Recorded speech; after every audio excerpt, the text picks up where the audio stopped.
Hello, everybody, and welcome to this episode of K9s Talking Sense. I'm your host, Cameron Ford, and as usual, I am actually broadcasting from Scent City in Las Vegas. However, this episode was actually recorded in Vienna, Austria. More about that in a second. This is episode number 88. We have some really great episodes coming up in the upcoming episodes in K9s Talking Sense. We have amazing guests such as Jens Frank from SWDI. We also have Laura Hanover she's actually a nosework instructor in France/Switzerland. I did a seminar with her and we did a conversation in car rides with that podcast, which would be a lot of fun. I also did another Trainers Jam podcast, and I'll leave my mystery trainers for a future episode or some other little teasers I'll do on social media. In addition to that, I am doing a podcast with Dr. Simon Gabois. Many of you may have heard of him and his research that he's done with border collies. Ivan Balabanov has mentioned him and interviewed him on his podcast. So lots of great things coming up. And the reason why I've done a number of these recordings is because I'm going to be in Australia for the next 2 months. So if I'm a little bit hard to get a hold of or I'm slow in replying to you, I apologize in advance because I'm going to be probably at times difficult to find Wi-Fi and catch up on messages. And I'm going to be, in some cases, a whole day ahead of you guys that are following and watching the episodes on social media and so forth. On that front, there's a lot of cool news up ahead with Ford K9. I now have a social media manager. That just really helps me out. Many of you guys see I do all the editing, the video, the audio, all this stuff on my own, including social media. So I finally need some help with a lot of this information. So this will make things even easier or more streamlined for me to keep putting out more content for all of you guys. We also have lots of new webinars coming up for the Ford K9 website, more online classes, more videos. I have some really cool special projects coming up with some great collaborations I'm super excited about. Some of these things might happen by the end of this year, but really look forward to 2024. There's some amazing, amazing things coming up. Lots of fun collaborations and so forth. So I hope you guys stay tuned and look out for those things. Okay, on to this episode. Episode number 88 is with a guest I have had before, Florian Schneider of Kynotec. He also has a podcast called Kynotec. And because I was in Austria doing a seminar at his facility, I thought it would be great to do a sit down with him and his business partner, who is also a Austrian Police K9 trainer, administrator, and handler. So we cover lots of great things this episode, from some surprising things like patrol work, bite work. We get into animal welfare, and of course, lots of detection. I really appreciate you guys. Please keep following us, leave comments. All of these things help us for a podcast. Clearly, like the last episode, the Trainers Jam session I did with Michael Ellis, Forrest Mickey, and Natalie Morris, that has been our most downloaded podcast ever. If you haven't caught it yet, go check it out. It's also on video on our YouTube channel, so go watch it if you would like to. As you can tell, we're doing a lot more of these videos. I can't thank you guys enough for the support. It really means a lot to me. This is our 5th year of doing the podcast, and this day and age with more and more podcasts out there for you guys to listen to, which is great. I really value that support you guys keep giving me in this podcast, and I, in turn, will keep giving you guys more information, some great guests to go listen to. So, all of that said, let's get on to the episode.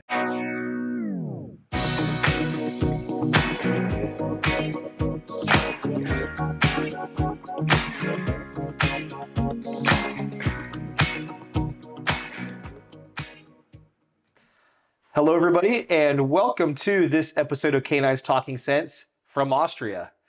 I am here in Austria with my friend Florian, who's brought me here to do a seminar in detection. I also had him on in a previous episode, but we have a special guest, his business partner, Chris. But Flo, just for those who just need a quick recap of who you are, what you do, and then you can introduce Chris and how you guys work together, and we'll kind of go from there. Definitely, yeah. Cameron, was great having you here. We did a 4-day workshop about scent detection, odor pace, and handler skill developments. And we already did another episode, as you already said. It's almost a year ago, I think. So we recorded that one in summer of last year, or summer of 2020, and you launched it, I think, somewhere in November. I could introduce myself back then a little bit. So we're dog trainers from Austria, with different backgrounds. I have a civil background. I come from search and rescue. I've focused the past years on scent detection, and our company Kynotec is now focusing on nose work, meaning scent detection, search and rescue, but also police work for searching for people in all kinds of other branches, talking about the scent detection. So in this workshop, we've had actually a broad setup of people coming from border patrol, or what's it called in English? Border force. Yeah, we call it customs, but exactly. yeah, you guys would call it border force. Border customs, German police. We had some guys from the Deutsche Bahn, which is quite an interesting canine unit from the German railway company, who are looking for wildlife around the rails, and a few others from bed bug detection, and some others who were really just interested into this subject. Since the last time we talked, few things have changed. So meanwhile, Chris is with me officially in the show of Kynotec. And yeah, Chris, maybe you just introduce yourself and let everyone know what you're doing. What's your background and what you've done, and how did you guys get together? So first, thanks for having me. Yeah. It's a pleasure. So like Flo said, I'm co-founder, and I'm now in the company. I was back then a little bit behind the curtains. It's because of my work. I'm a police canine handler and instructor, so I'm deputy head of the training, and responsible for about 100 dogs and dog handlers. And in the past it was a little bit tricky, but now everything is as I say, alles klar. Alles klar. No, I just don't give a fuck anymore. I don't want it to say that way, but it's more or less like this. Yeah. Yeah. So you have the freedom now to work as a private business and still do your government job. Yeah. And your government job, is it primarily detection? Do you also have the biting dogs? What is that one like? So in Austria, we still have dual purpose dogs. More or less, we just have dual purpose dogs. So all our dogs are biting dogs, and they also trained in finding persons and have a barking indication. So we're searching for criminals and missing persons the same way. This is a little bit tricky for us to train. So the dogs are not allowed to bite by themselves. And they're also trained to find articles with human scent on it. Okay. And if they are good enough, then they become a detection dog. And then we have the normal topics like all the other units have. So we were talking the other day about some of the differences and things that go on for your program. If it's a new person that's getting a new dog, how long is a school for, like, how long are they in school training before they can finally go out on their own? What's that time frame like? So when officer enters our unit now or in the past few years, they got a puppy at the age between so we buy them with 8 weeks, but then a dog handler raises them until the guys enter our unit, and then they are at the age of 4 months, more or less. Then they are trained in my unit, but they have to go to our school and have to do their 3 modules. And the overall amount of 520 hours. And at the age of 18 months, they can go to the last module to be certified, but we want to push the age a little bit further so that they become certified at the age of 2 years. Okay. Because we had some troubles in the past with these young dogs. So what you guys have learned is investing in a significant amount of training time for both the officer and the dog. And then even further, from what it sounds like, you've learned if the dog is not of the appropriate age, being, and from what you guys have learned, kind of under 2 years old, they may not be mentally strong enough, or potentially there's other issues that come from being too young or asking too much of a dog of this age. Is that correct? Yes, absolutely. And I think this is the bad luck of the Malinois, for example. They show up like they are ready, but in the head, they aren't. Yeah. They also need the time to race. And we also have to do something like crowd and ride control. And therefore, you need strong dogs. They have to be grown up. And if they are too young, it can be very hard for them. And for sure, you won't lose a dog, or you try to avoid losing a dog in a crowd and ride control. Yeah. If they have a bad connection there, you can kick him more or less out of the unit. Because if it can't do that part of the job, that kind of restricts it from what you can do, from what your jobs are. Yeah, absolutely. In the modules that you brought up and in those hours, is that just the patrol feature, or does that also include the detection, or is that separate? This is separate. Okay. How long is typically going through detection? So after you've already done almost 6 months of training, and then maybe more if the dog's not quite old enough, and then I guess you guys would train, or not try, you would be active working the dog for a period of time. Yeah. And then you guys would decide if this is a good dog to do detection, correct? Yeah. Okay. If they do detection, how long is that time? Around 12 weeks. Okay. It depends what topic you have to do. Explosives are a little bit longer. Narcotics are a little bit shorter. But the dogs go there and they already have established a passive indication from searching from articles. Okay. And then it's a little bit easier just to do the imprinting, the scent imprinting, and to show the new environment where the special needs are. So you just go where your further deployments will be. Yeah. And it sounds like because of the experience of being an active police dog and, like you said, doing article work, building a foundation that gives you a lot of the communication skills, how the dog knows how to indicate, all of that's already done before you technically start your detection. Yeah. And when you add those pieces to an odor, this sounds like the dogs are obviously going to understand it a little bit faster. Yeah, absolutely. So, once they finish the formal school, is there a period of like training time to do, or like I would say supervised deployments, or kind of are they on their own at that point? They can go back to work and now the dog is a dual dog. So after certification, they enter their squad, Okay. more or less, and then they have in their group they have an instructor, and they once a month they have training with more skilled trainers, and also for the detection. Okay. So one is for patrol training one day, and also one day for detection work. Okay. And then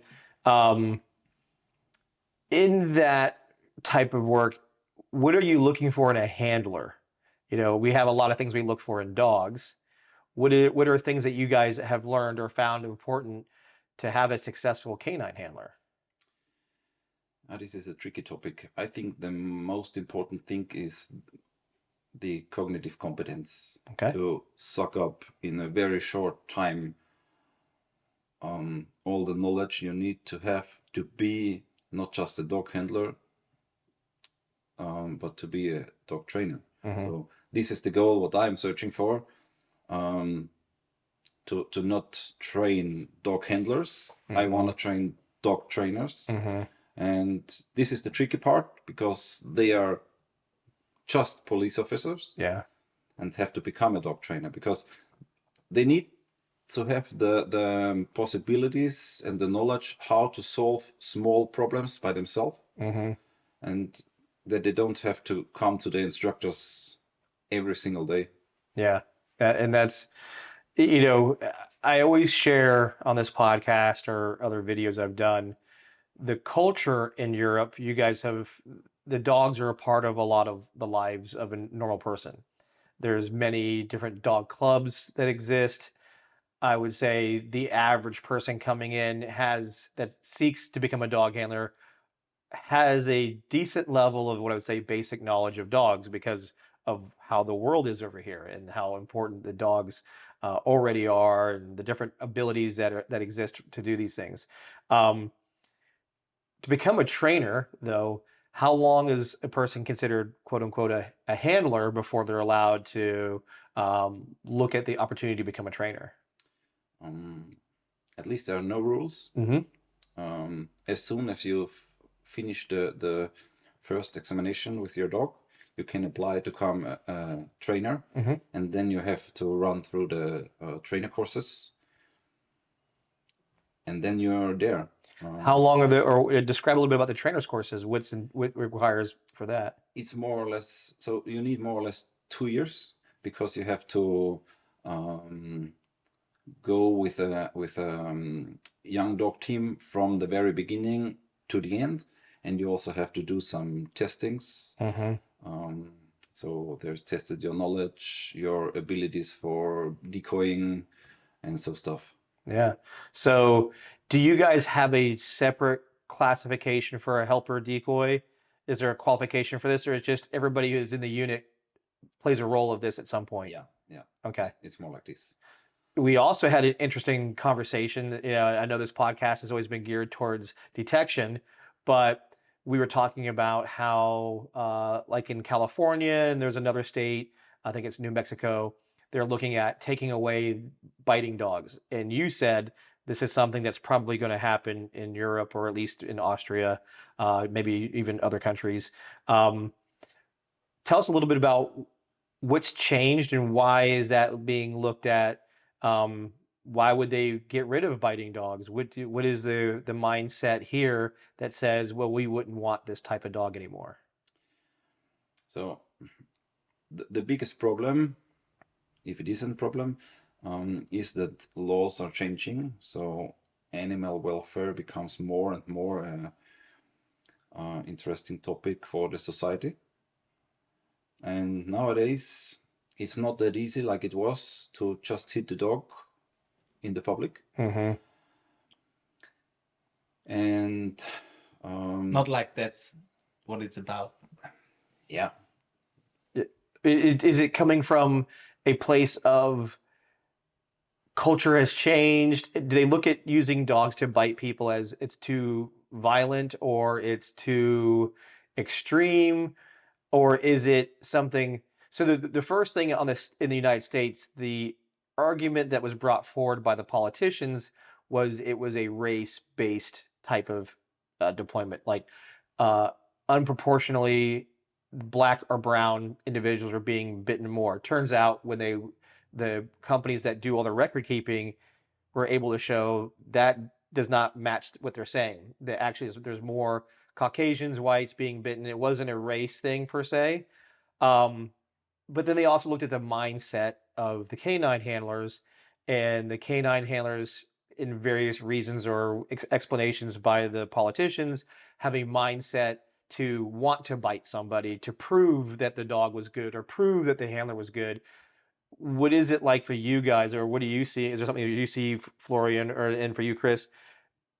Is it a cultural? Is it they're saying that this kind of thing is too violent, or like I said, or is it a social problem? What are they looking at as the reason to say, hey, politically, like you said, the Animal Welfare Act, part of it is driving it with them saying we don't need animals to be used in this way through I would say the training, right? Because there's no more e-collars, there's no more pinch collars of these things, depending on what the job is or what part of Europe we're in. Um, So it seems like you said driven by social animal welfare, but is there a human component to this? Let me jump in real quick. So first of all, I've never been a police officer. Not been involved in police work, unless for the workshops that we did in other countries with police. But of course, the Austrian animal welfare law affects me as a civil trainer a lot, and in the end, not everything is for the worst. Of course, it's a good thing to take a closer look to the animal welfare. Also, that includes that there are more studies made. How is your dog feeling? What are the hormones looking like if stressed, and so on. Um, so that's a good thing. The big problem, I think, is that the animal welfare is a very sexy tool for politicians to gain votes for all different kinds of things. There you have a big problem that most of those politicians are not professional vets or behavioral trainers, or maybe they know what the dog looks from the front and the back, but that's it basically. Yeah. Not to offend anyone, but that's the thing. So now they start playing with emotions of citizens and starting campaigns that affect civils but also authorities in quite a hard way. So the things that you have talked about, like pinch collar, e-collar, etc., those things are banned for civil people since I think 2008 or even longer. Since 2008, we have the animal welfare certified trainer. Still, police, etc., could have used some of those tools, but maybe Chris has more about that to say. So those things we can't use anyways for years. And that's maybe an interesting point, because you said trainers out here have to think more about training and to get an idea. Okay, you can't just hit or choke the dog. You need to think around the corner how to not just stop behavior, but how to make wanted behavior happen. So it's not only negative aspects about those restrictions, but now it's getting worse and worse. And I probably soon our topic is, are we even allowed to have dogs as pets? And that's the extreme left wing part of our society. So of course this is I think it's a global thing, at least in the Western countries, but it's getting more and more from the vegans to not keeping any animal, not just eating those animals, which I have respect for. I love meat. I love I love animals. But I have quite some problems with the extremist side of those things. Well, and I've like in other conversations, we all share the same goal. Those of us that love dogs or love animals in general, we all want the best for the dogs and other animals. And, there's the extreme versions of a lot of things. And unfortunately, sometimes the extremes on either side are the loudest voices.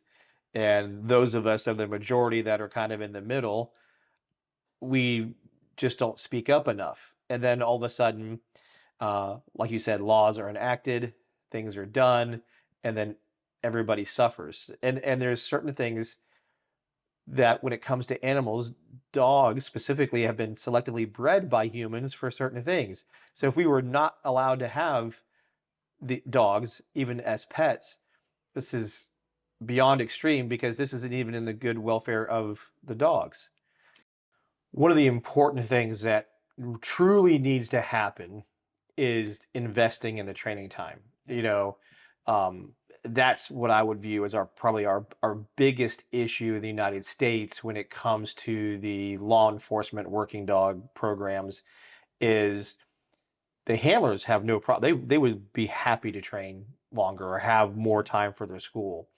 It's the administrations, it's the manpower issues, it's these things that supervisors or the leadership says, yeah, the dog stuff's important, but in my layers of importance, it's way down here. I have a bunch of other things ahead of that. The conversation I hope that comes from when they look at banning these biting dogs is maybe looking at, instead of banning, let's regulate and say, we need this much time to ensure officers and dogs are trained properly. Maybe taking a lesson learned from the dogs being at least 2 years old before they're allowed to go work the street, to have more maturity. The officer having more time, not being rushed, but being able to go through those processes, see different types of deployment options, um, how to best use the dog as what it's designed for, a location tool and a de-escalation tool, something that where people were more, and this needs to be shared and talked about more or posted more on social media versus how many different ways we can bite somebody or how many apprehensions do I have, and because that's what stokes the flames on either side when it becomes the argument. If we say, hey, let's slow down, let's look at how are we investing in our training, how much time would we say is appropriate, and we all know not every program is going to agree what the proper training time is. Training time is for sure one big part. I all the time try to show up the picture of a small boy or a girl who starts judo, for example. They also start with a white belt. They do some training. They do a testing. They earn the yellow belt. They do more training. They earn the next belt. And I also think this should be in the dog training. Yeah. So do step by step, and when the dog has earned the black belt, then you can start to go in the UFC cage fight. Yeah. And then he is grown up. He has all the training he needs. He has some solutions how to solve problems. And then I think the dog is able to serve on the streets. I really like that. I like that model you described because I haven't heard it brought up in that way before. Instead of having just one certification, there's actually levels you go through. And once you reach this final level, then you're operational.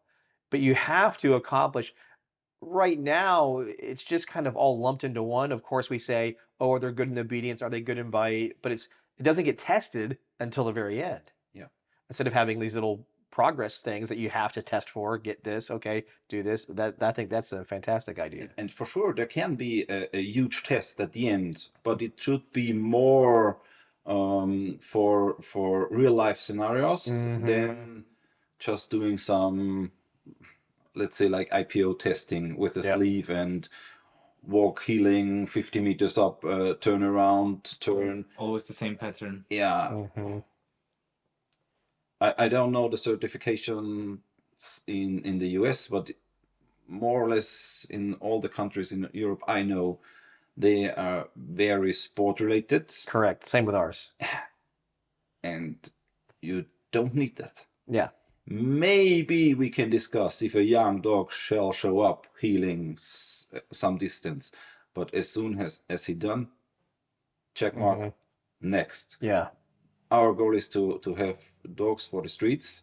So if I walk up a staircase healing, how far will you come? 3 steps? The dog doesn't see where he steps and he will fall down.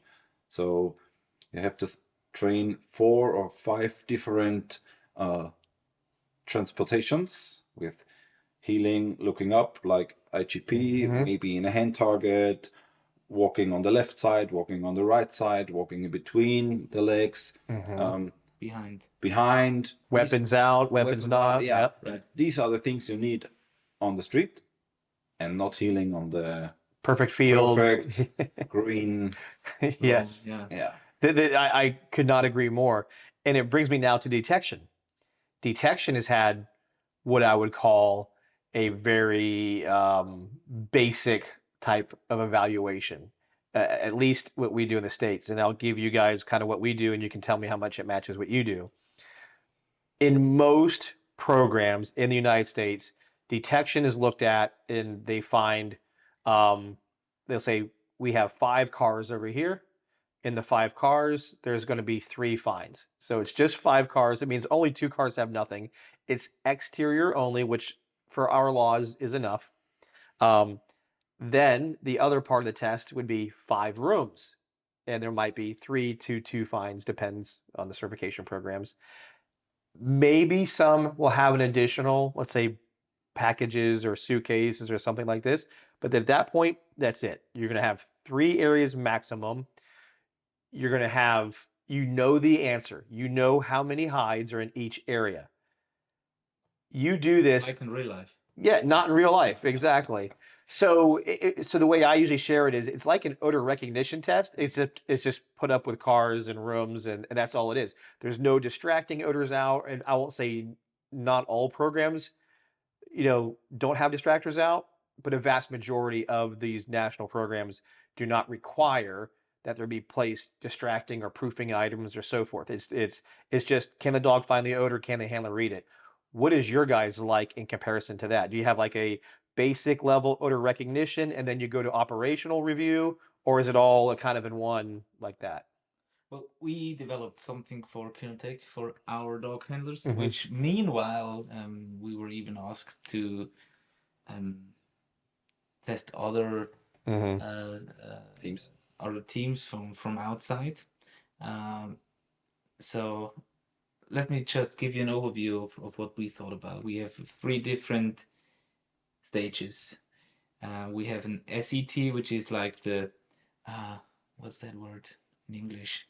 Like if the dog will fit in, if it's Okay. worth training the dog. Okay, so an evaluation is it can the dog do Yes, this work? some kind of evaluation. So, but that's not a must-have. This is actually just something that is part of our dog testing or selecting phase. So this is a nice to have, but not a must-have. Then in our internal rules, we have an EBT, which is a mission, not a mission readiness, but ready for mission training Okay. test. And then we have the mission readiness test, which is called EST. Or that's our shortcut. We love shortcuts. Okay. Yeah. Of course. Most people do. So, Yeah. and we have 2 branches right now, which is one is bed bugs, one is explosives. So in the bed bugs, we train the teams with the training set Kong or similar. Okay. And in the first test, they face 4 subjects. One of these subjects, and that's what we always start with, is functional obedience. So the teams have to be able to heel from A to B, but we don't care if it's left or right, if the dog is 2 feet ahead or behind.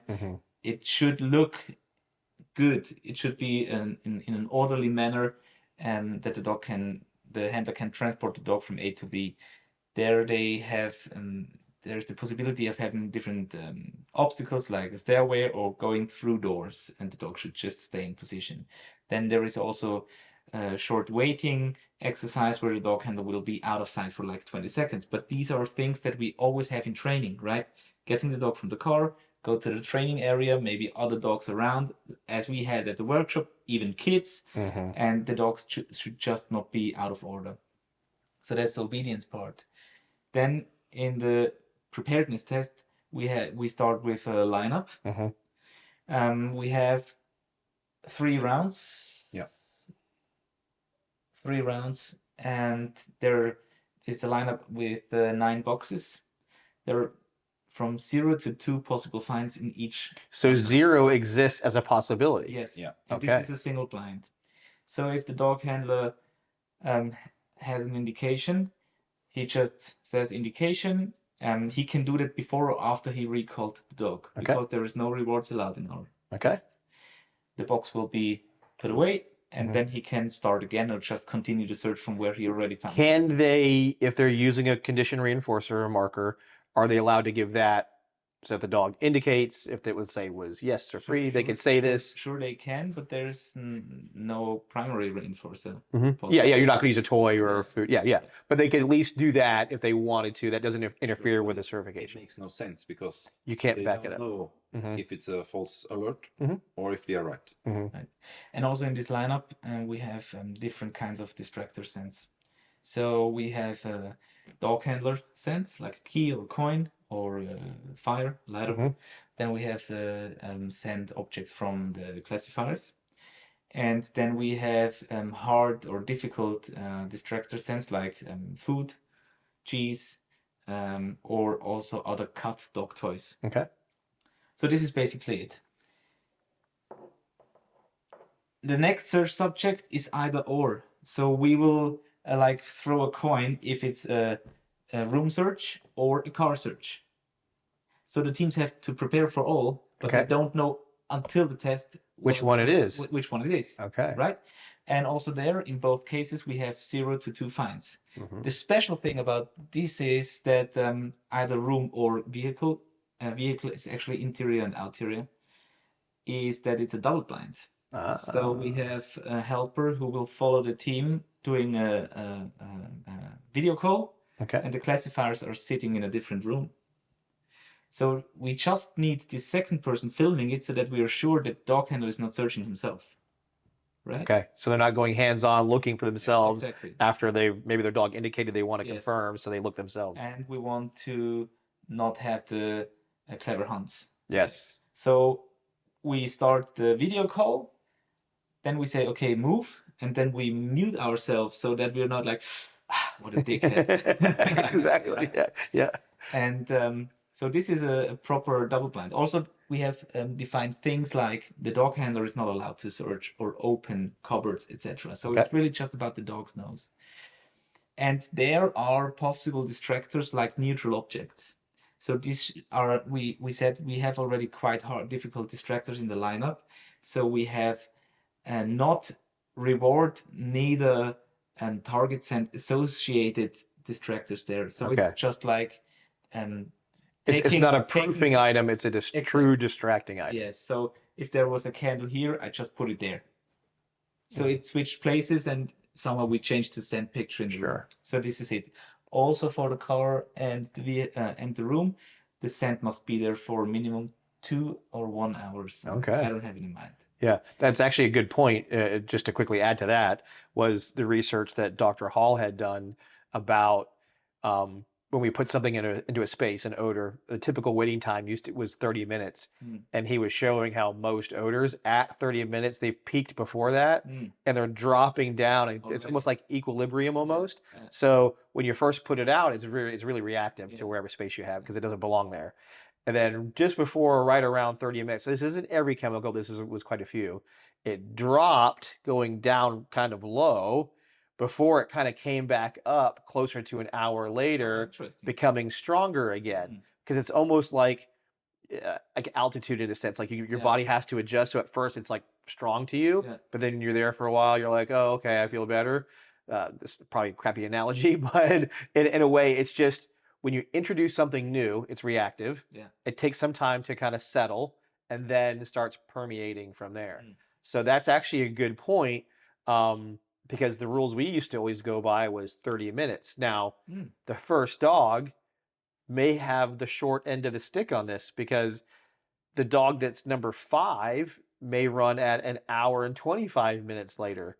And that dog's picture of the odor is different than the dogs. And I see this in the sport world all the time. I saw it in the working dog world, never knew why that was happening. Interesting. But now there's some science to kind of say, we can see this happening. Again, not every type of chemical does the same thing, but a majority can do this. Some are super reactive longer. This is why it's important we know what we put out and have a general time frame like you guys are doing, an hour to 2 hours. Because at this point, from what I understood reading the research, and I'd have to have Dr. Hall comment on it further, but there's a point where it's more equal for a longer period of time, and the dogs facing that have a more or less the same picture, dog to dog. So that's actually pretty good. Of course, we also have time limits there. So for the indoor search or the room search is 7 minutes, I think, and the car is 9 minutes because we have exterior now. And then there is the last search. And one thing, we check the protocol. If the handler is searching, like he explained it before to us. And we put out some things like an open knife. If he is checking. Open scissors, knife. For safety. Okay. Or also just an open candy pack. Which would simulate maybe poison of something, or so you want to see that the handler thinks, looks at their area. Is it safe to even deploy my dog? Now, let's just say you guys put out a knife or do whatever. The person identifies this. Do you then, you guys take those things out if they call that out correctly? Exactly. We tell them, correct, put it away. If they don't notice this, is it still left out, or does the person who's with them say you missed something, you have to remove it? Before they start the search, then we would say stop. Yes. Because you're watching it live, but at a distance. Put the Okay. knife out. And it goes on your sheet Yeah. that they missed this. Okay. Yeah, this is really good stuff. And the important things actually are that we don't rate these things, but I'll get to that later. Okay. And the last search subject is a ground search, because these basic assessments, the teams afterwards could go in wildlife detection or bed bugs or mold or whatever, right? And there they have 100 square meter of possible 1 to 3 finds, because we need at least one search subject That has an that area. has at least one target hidden. So in your worst case or best case, Yep. you would have, I don't know, something like 9 targets or just one target in 3 different searches. Is it at the evaluator's discretion which area is blank, which areas have hides? We tried to do it randomly Okay. by using an app. Ah. A randomizer. Yep. So we are not responsible for the. For who has how many. Yeah. How do you prevent, let's say this team goes through, they do their search, but there's 5 more teams to go. What do you guys do these days to prevent information being shared? Each team has a different car. Each team has a different room. Each team has a So there's different no way. section. I like No it. way. And everyone has different. But because the teams know what they're preparing for, there is no, oh, damn it, Chris just had 2 targets, I had 7. Uh-huh. Well, that's what you prepared for. Or the dog contaminated the area Yeah, right. and the other dog's paying attention to this. So the only thing where we're how to say cheating our randomizer is, for example, we really have 5 teams, for example, or 6 teams, and we know that we have just 3 cars, but maybe 4 rooms. Well, then we just split it in half. But still, each and every team has their own thing. So we also don't have an indication at a spot where another dog indicated from Yes, just before. if it was false too, Yeah, that has And the most important thing, and this is what we have discussed a lot about, is we want the dogs to find 100%. Okay. So we don't accept A miss or a false. 7 out of 8. Okay. So The thing, yeah. Sorry, continue. all the tests we know all over Europe, they are also explosive dogs can miss 1 or 2 hides. And for me, I don't understand it. So for sure, it's good that he finds 7 bombs, but why is he certified when everyone knows that he can miss the last one? And there's a conversation too. Why did the miss happen? Was it a handler error? Was it? That's a good point. So we each one of us knows that if we really want to, we will trick the dog. Sure. Or the handler. Sure. I mean, we call it "fuck you" hides. Yeah. You can always. Yeah. That's not the goal. That's of a always certification. exactly. That's not the goal in the test, and that also gets me to the rating. So, what do we want to test in a test? So, for example, I don't want my dog handlers to fail just because they forgot the knife, because that's nothing that could kill the dog or the handler. This is sometimes caused by being nervous and being nervous and forgetting about common sense just to put those things away. Sometimes dog handlers who are in a test situation get to think very complicated and think, oh, this is an obstacle, and we search around it or something like this. We also don't want the dog handler to fail because they say they search the car from left to right and then they start to search from right to left.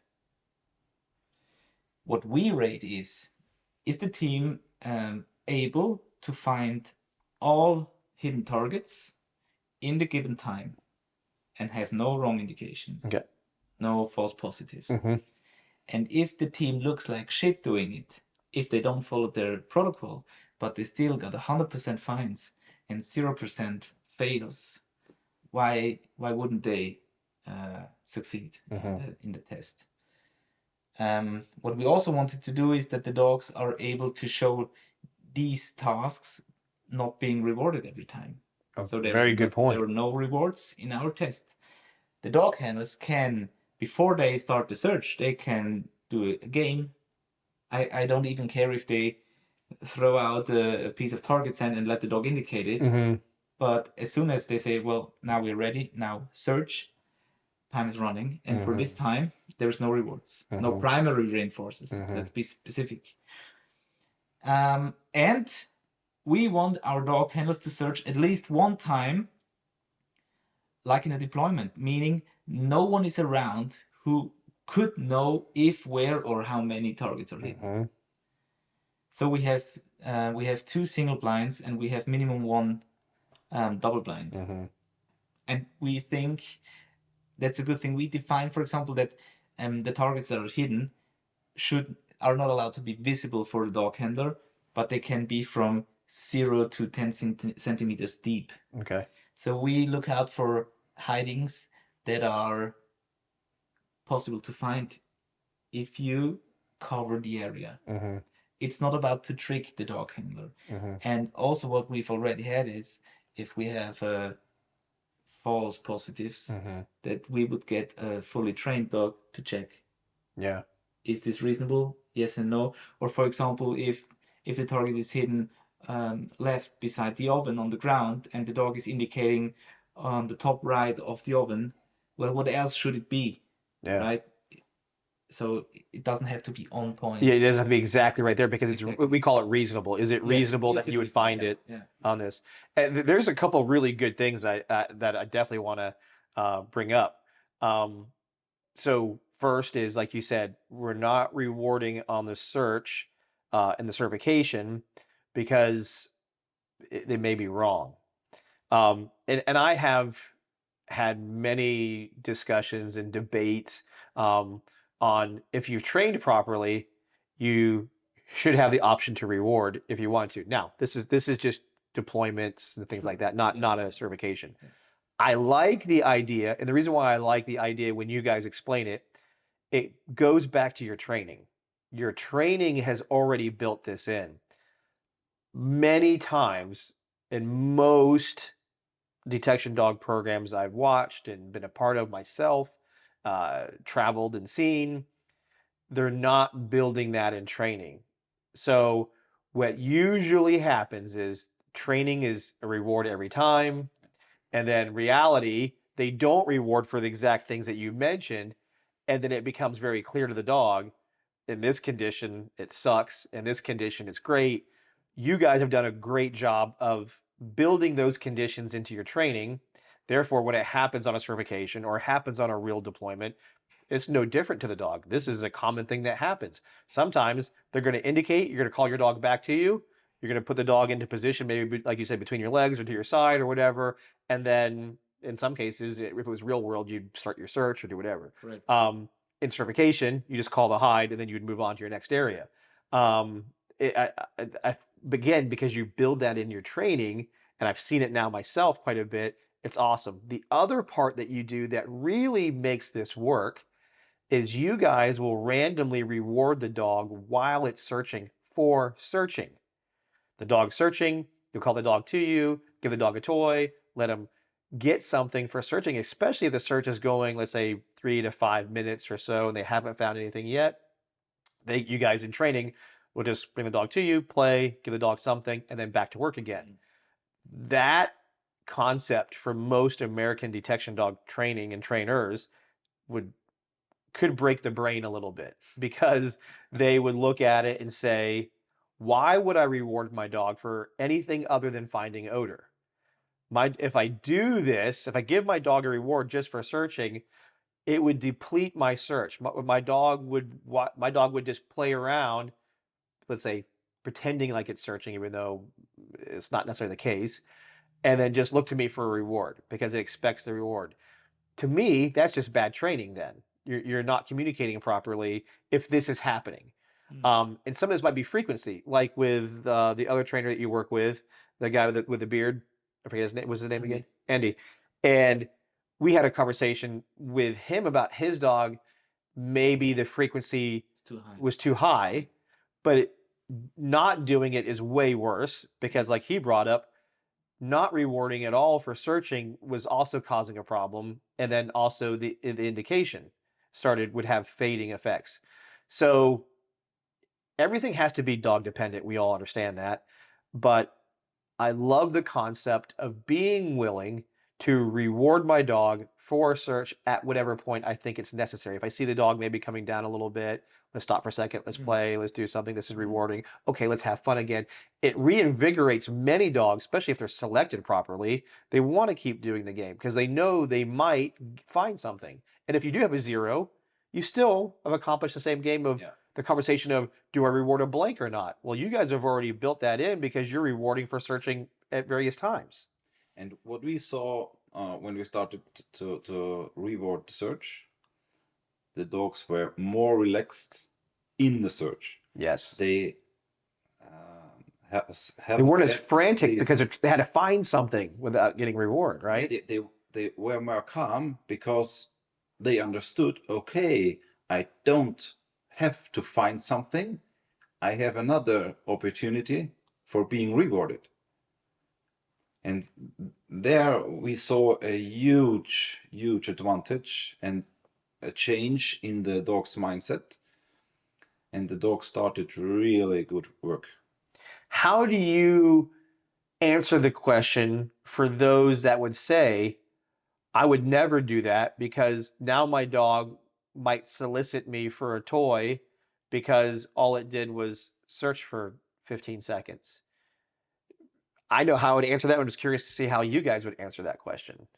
What was the question? How do you have the conversation with somebody that says, why would you ever reward for anything other than finding something? Because if you reward for them searching, you could get a dog that will just look to you to get a toy after searching for 10 seconds. So I think if I may step forward, the thing is what we call key behavior. So the branch of detection has always 2 key behaviors that are most important, and that's the indication behavior, and that's searching the odor. And training based, a big focus is on the indication, as we said, as we got through the past 4 days. So the thing that the dog has, the majority of all rewards was always sitting staring, standing staring, or whatever. So what dogs started to do when we prolonged the searches and we were on a fixed ratio of rewarding, the dogs thought, well, I'm not finding nothing. There is no way for me to gain any sort of reward. Well, I just stand still and stare because this might get me something. And since the dog already had the majority of rewards with this behavior, the behavior already was self-reinforcing. So I couldn't even punish the dog for doing something that was just fun doing.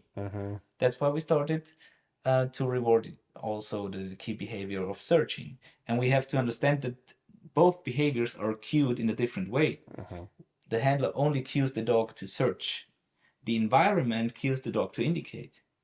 So already there we have 2 different behaviors that shall be rewarded differently. The dog has 2 chances of I like to say the dog has 3 chances to get out of a search. He finds something and indicates. I recall him and reward, or restart, or he collapses. That's the only 3 ways. And when he indicates, he has 3 ways to get out of the indication. He gets rewarded.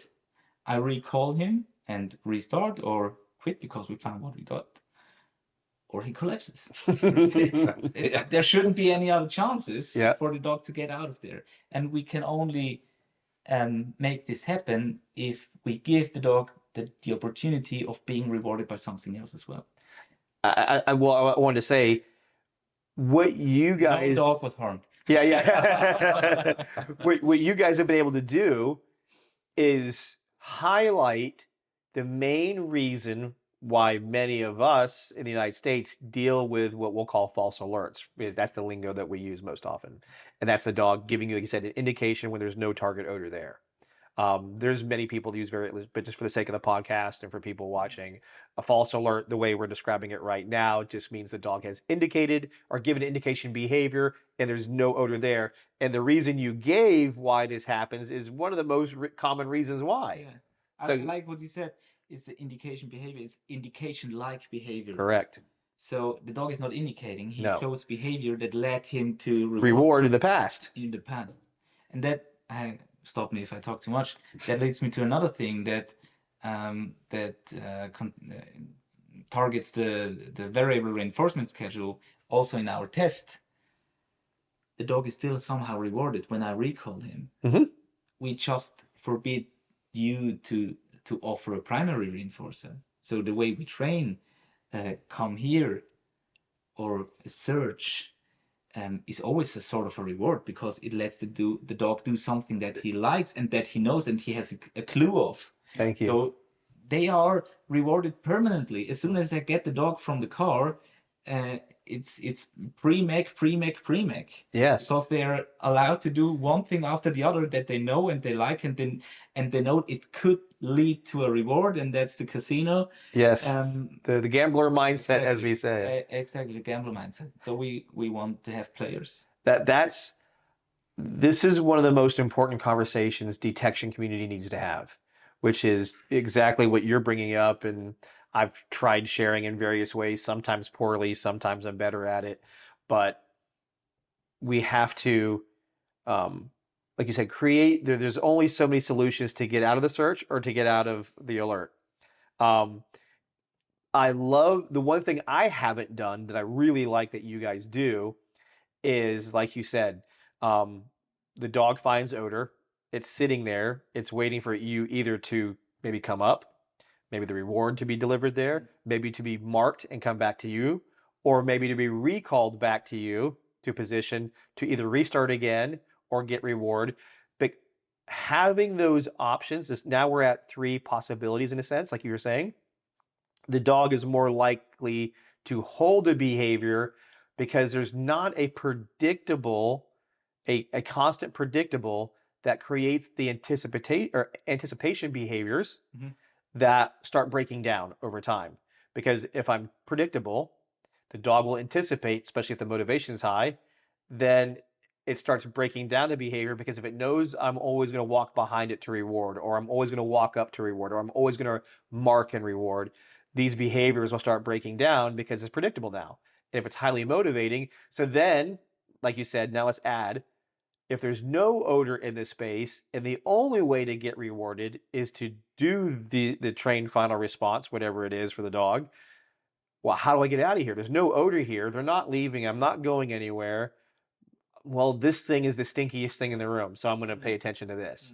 Or, like you said, just randomly offer the behavior that looks like the trained final response, and maybe that will get me what I want. Because most handlers, when this behavior happens and there's no odor present, many handlers do see that it's not the same as it is when there's odor there. But when they don't know the answer, they're not confident. And when they're not confident, the dog's not confident either.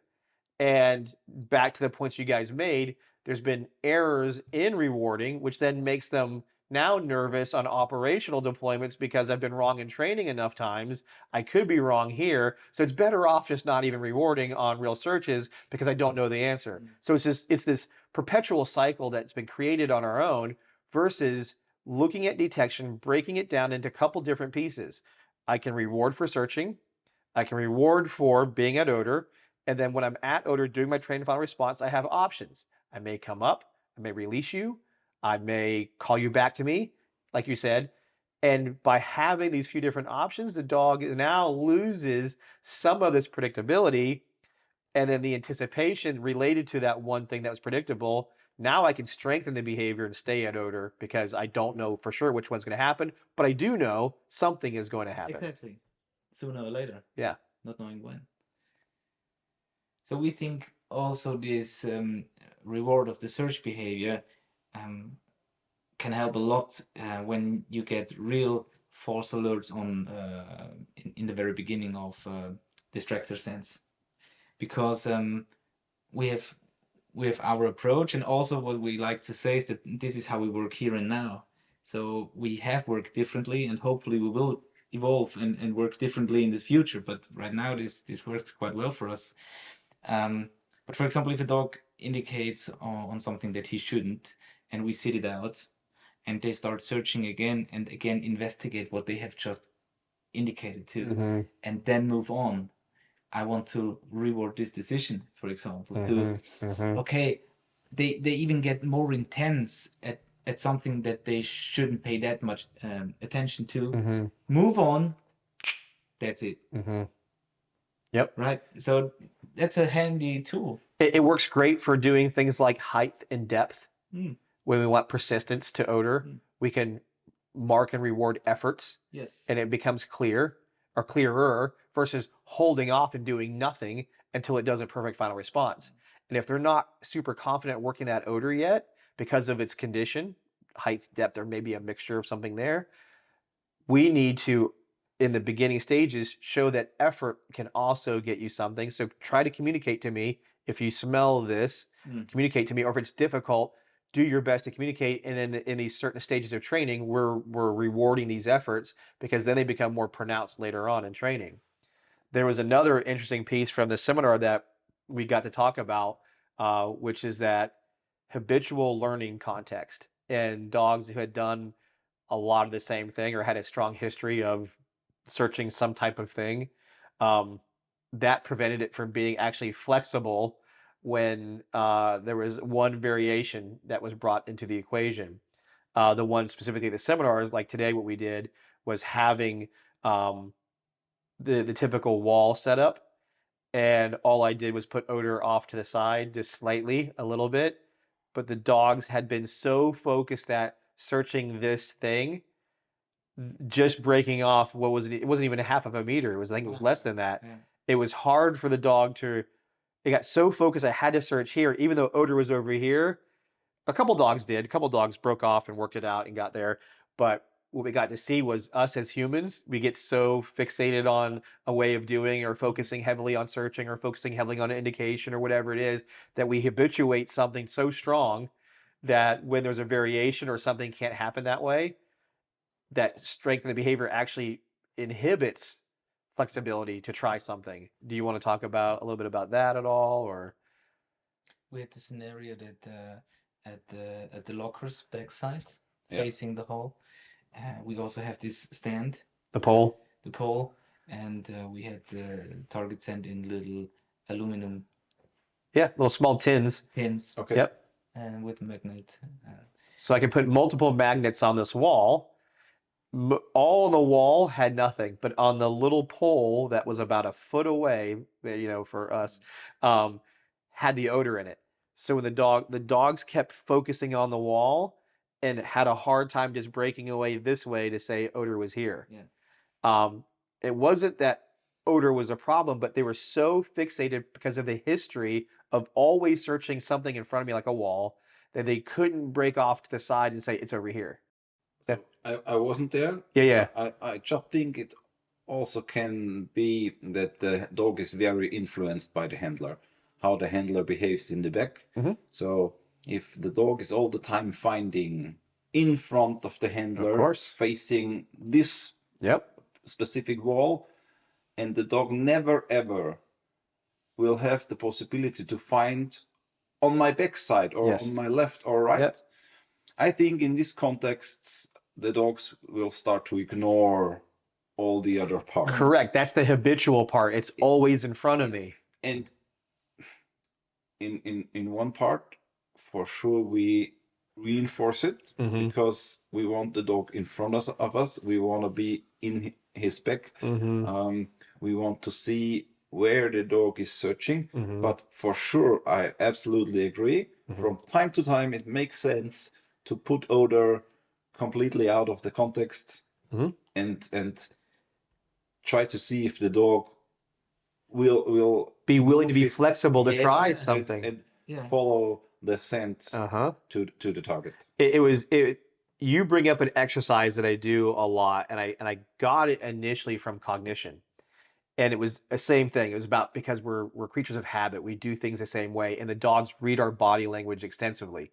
So exactly what you described is I have the handler face something in front of them, a wall or whatever it is, but the odor target is behind them, but not very far. It's just over here. Mm. So as the dog is searching the space, they will tend to search the space that you are facing Right. versus being willing to even look behind you. So the exercise is it's not I make it pretty easy as far as it's not like a huge room. It's actually a pretty small space, but I only let you face one direction and the odor is directly behind you. So there's a couple effects that happen. A majority of dogs work in front of the handler, they stay focused that way. Some dogs pick up the odor and they say, hey, it's over here, but they realize you're not turning around to face them. So I call it being lassie.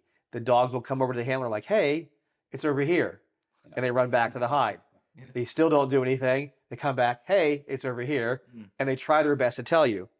Then there's what I would say the dogs that are, let's say, more experienced. Mm. They go to the odor and they'll stay there. It's a smaller percentage of those types of dogs, but those dogs are like, hey, I'm staying here until you figure it out. But it's a pretty interesting experiment. I always tell handlers to try because it really lets you know how much your social reference, your body language Right. has had in the dog's way to solve the problem of odor. Yeah. And we see it a lot of times where dogs will alert but realize their back's not to you. So they'll make their indication and then pivot themselves so their back is to you. And that's a very clear understanding that the dog says, oh, in this condition, my back must be towards you because I know you're going to reward this way. Again, it's predictability and anticipation aspects. So it was definitely a fun little experiment we did today, and it showed us a little bit of how this happened and what caused that. I think that's a very interesting point, and it must create myths for the dog, right? Because they start believing that they could only find where we're looking at and where we're facing, and this is like our ancestors Yes. started to watch the nature, and I don't know, this is a stupid example, but you know, they have seen that shape of cloud, and always at the same time birds were flying from the left to the right, so they thought when it's like birds and clouds, this kind of weather will appear. Yes. And it must be like that. But maybe the birds were really just by chance there. So the dogs should learn that never minding where we are faced, when we cue them to search, they should just use their nose to find wherever it could be. And that's the important part that we talked about throughout the seminar was in what various ways can we really make sure odor is the most important thing? And that was a lot of fun between all of us because many dogs, I don't think there wasn't a dog that didn't know odor. Every dog there knew odor. It was the other things that prevented the dog to either tell you they found odor or there was confusion when they did find odor. And that, again, there was a number of different reasons why. There wasn't any like standalone reason.